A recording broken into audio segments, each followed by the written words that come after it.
Hey everybody, welcome to another episode of the Nerd Herders. I'm Nick. I'm Rich. And we are from the Over a Beer channel. And this week we are drinking from the fine gentlemen and ladies over at Rivertown Brewery. In Lockland, Ohio. Good old Ohio. I got some family in Ohio. Me too. Used to live there. Hope they're doing well. Roebling, Vanilla Espresso Imperial Porter. I'm kind of into Espresso. I'm still white. I like it. You thought you were going to hate it? It's growing on me. Yeah, as soon as you pulled this thing out of the fridge, I was like, nope. Nope. Not bad. So, I'm into it. Let's check it out. Right this second. Yeah. What we're up to is you're taking off a jacket. I am taking off a jacket. We're drinking a beer. We're doing the show. You're what watching have you been up to this past week? I got two things to talk about. I got a movie and I got a show. What do you want to hear about? I never want to hear about the show. Let's hear the movie. So this past week I saw The Boy and the Beast. Yes. Have you heard of this? Yeah. I saw it on IGN Snapchat. I didn't know what it was. So the idea is it's the same guy. I wish I had looked up his name. I will look it up now you start talking. But same, it's a Japanese animated film. Same guy who did Summer Wars and Wolf Children. Both incredible movies. Those aren't real. Oh, they're real. I'm going to make you watch Wolf Children. You have to watch Summer Wars is great, but Wolf Children is a movie that even people I know who don't like anime were like, you have to see this. Okay. So, but same guy did that. So his new film was The Boy and the Beast. It's essentially about an orphan child who stumbles into a world of anthropomorphic animals. Like it's a world that kind of coexists with our world, but they kind of can't see, like they don't know the other exists, sort of thing. And through a moment in his life, he stumbles into this world. And what's going on in there is they're looking for a new ruler of the animal kingdom, the world of beasts, whatever. I can't remember what it's called in the movie. Beastland. Yeah, Beastland. Zootopia. Yeah, it's not Zootopia. We'll call it Beastland.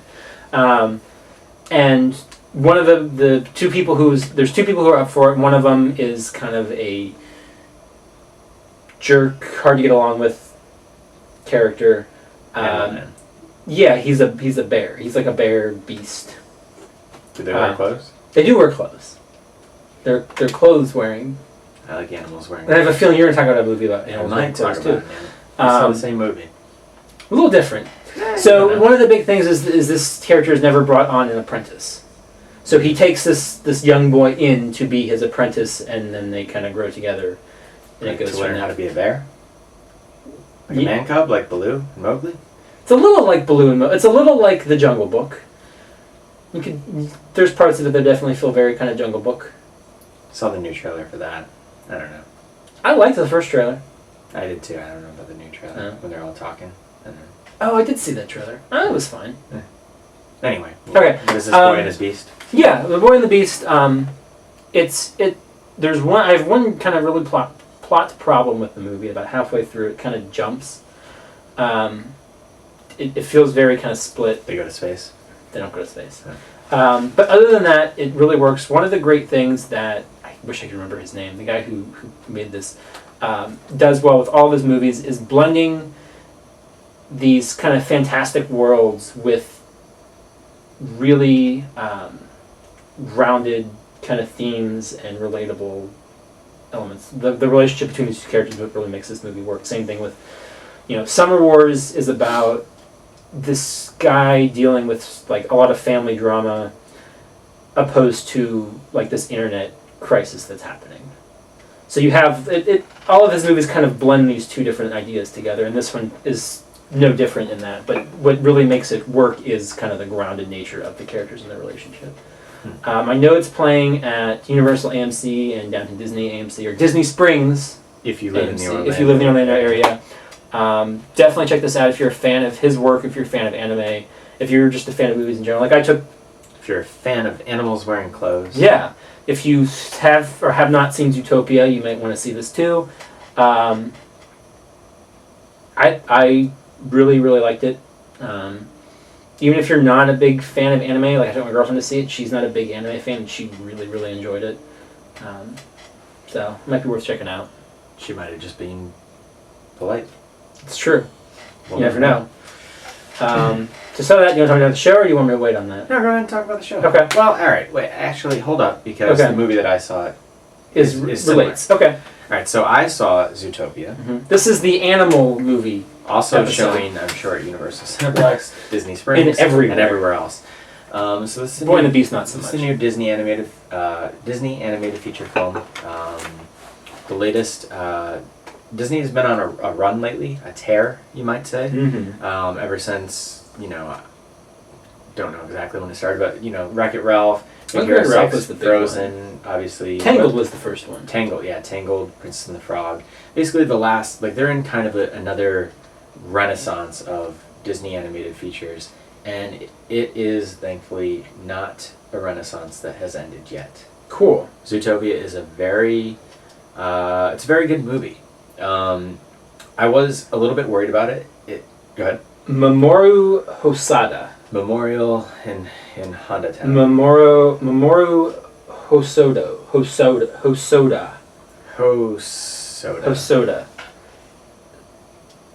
Who direct Boy and the Beast, Summer Wars, and Little Children.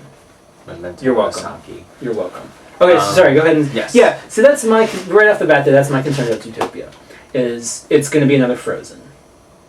Okay, but Frozen is a successful movie. Yes. Is a critically acclaimed movie. It's just, it wasn't your taste. I hate Frozen. I respect Frozen for what it is. I have no desire to watch it a million times. My concern going into this, I really want to see Zootopia. Yes. And I love Big Hero 6. Mm-hmm. Tangled, I loved. Wreck-It Ralph. Yeah, we love. Awesome. But my concern now going into this is they're all saying the same things they said about Frozen when it came. This is the best Disney movie ever made. It's better than The Lion King. It's better than this. It's better than that. No. And I'm like, am I going to go into this going... Don't go into it with those expectations. Okay. It is a very strong movie. When I heard that it was about animal cops, I was like, oh, so we're taking a step back. That was just the reaction I had. I was just like, it's going to be like a thing. Like, it never struck me as what it could be. It was kind of like, oh, okay, like it could be like just a fun movie. Like, it never struck me as something that it was going to be like... It really is the Disney animated version of Chinatown. So it's Rango. Kind of. It's not about water. But it is like an actually like really serious movie in some aspects. It obviously has jokes and laughs. Yeah. But beyond like this like actually compelling whodunit that's going on in the center of it, it also has like an amazing amount to say about like racism and how we view other people. And I think that was like really refreshing for a movie that was so clearly aimed at kids. Because it doesn't beat it over your head, but it is totally there. Okay. In a very interesting way. I remember, so we're obviously collectors of way too much stuff. Yeah. If you haven't noticed. Yeah. And, I was looking at, like, the Funko Pop Zootopias before it came out, and, like, they have, like, a mystery mini set. And I was just like, besides that bunny and that fox, I don't think I would care to have any of those things. Mm-hmm. And when you see the movie, you're like, wow, all those characters were actually really fleshed out, and I'd be fine with any of those. Wow. It really is, like, the voice acting's great. It's Bateman and Snow White from Once Upon a Time. But it also has a bunch of other people in it, like Idris Elba is, like, the police sergeant, and there's some other cool people in there. It's a fun movie. It's not a musical. It has like one song in it that none of the characters sing. Okay. I don't know. It has a lot to say. Again, the mystery is actually compelling, and I don't know. It continues their trend. Cool. I'm excited for their next ever since Pixar was acquired and John Lasseter and Ed Catmull took over overseeing all animation. They were the Pixar guys. It's been strong. Yeah. Definitely. So agreed. See Zootopia, see The Beast of No Nation. The Boy and the Beast. The Boys and His Beast. The Boy and the Beast. See that. You're such an asshole. And you watched the show. I did watch a show. So last week we talked about the Netflix show Love.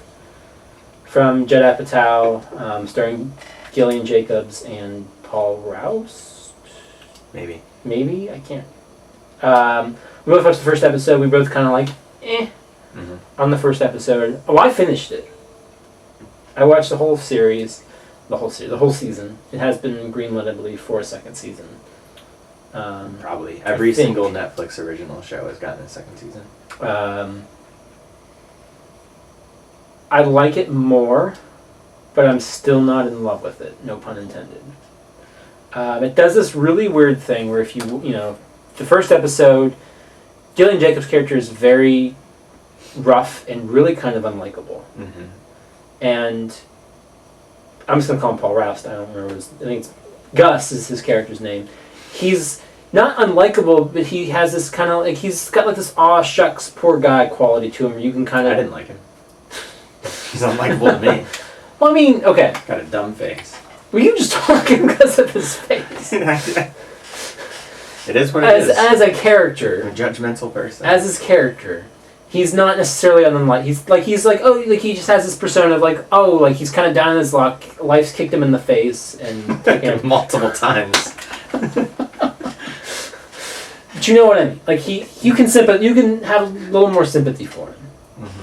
And it does this thing throughout the series where it makes her character, as does a lot of kind of those Apatow characters, where it has like this really sort of unlikable, edgy character that as soon as they get fleshed out, and you see these little glimpses of stuff. Mm-hmm. And by the end of it, you're really like attached to this character. You really like this character.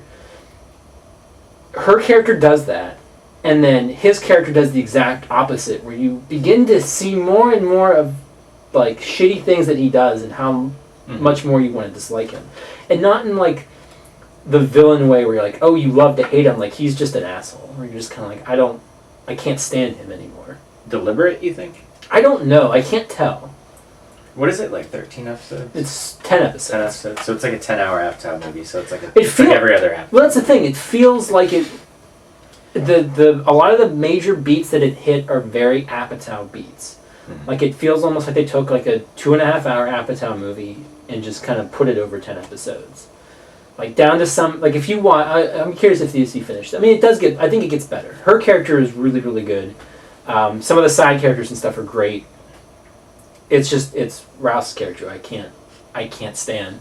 But it feels very much like has that Apatow through line of certain moments, and as soon as you see them, and I'll curious to talk to you if you finish it and be like, well, this is very much out of this movie and out of this movie and out of this movie. But it's not bad, and I'm curious to see where it goes. And I don't want to say too much because I don't want to spoil kind of where it goes, but yeah. All right. So I'm sure other people did see it. They can talk to you in the comments about that. As for myself,